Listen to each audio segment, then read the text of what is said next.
عورت کی بدخلقی پر صبر کرنے والا حضرت ایوب علیہ السلام کے صبر کے برابر ثواب پائے گا۔ خاموشی بجائے خود ایک عبادت ہے۔ تکلیف کی زیادتی محبت کی کمی کا باعث بن جاتی ہے۔ قرض ادا کرنے کی طاقت ہوتے ہوئے ایک ساعت کی دیر کرنا بھی ظلم ہے، مگر یہ کہ قرض خواہ کی اجازت ہے۔ اللہ تعالیٰ کا ہر فیصلہ عقل و عدل پر مبنی ہوتا ہے، اس لیے کبھی بھی حرف شکایت لب پر نہ لاؤ۔ محتاجوں سے مہنگا خریدنا احسان میں ہے اور صدقہ سے بہتر ہے۔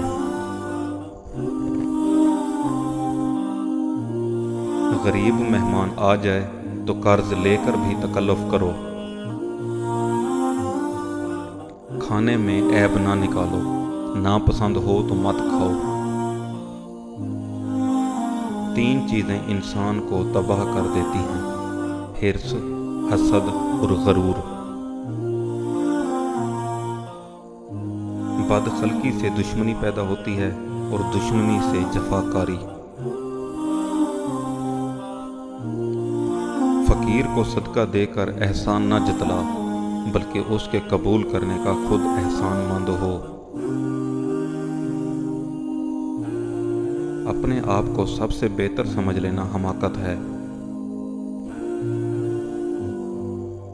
عورت میں ایک کمزوری ہے جس کا علاج تحمل ہے۔ اسے رنج نہ دینا چاہیے بلکہ اس کا رنج سہنا چاہیے۔ انسان کا سب سے بڑا کارنامہ یہ ہے کہ وہ اپنے دل اور زبان کو قابو میں رکھے۔ جس کا لباس باریک اور ہلکا ہوگا اس کا ذہن بھی ضعیف ہوگا۔ غیبت اس کو کہتے ہیں کہ کسی شخص کا ذکر اس کی پیٹھ پیچھے اس طریق پر کیا جائے کہ اگر وہ سنے تو اسے رنج ہو۔ تم آئینہ دیکھو، اگر خوش شکل ہو تو منہ پر گناہ کی سیاہی نہ ملو، اور اگر روسیا ہو تو 2 سیاہیاں جمع نہ کرو۔ بھوک سے پہلے کھانا مکروہ بھی ہے اور مذموم بھی۔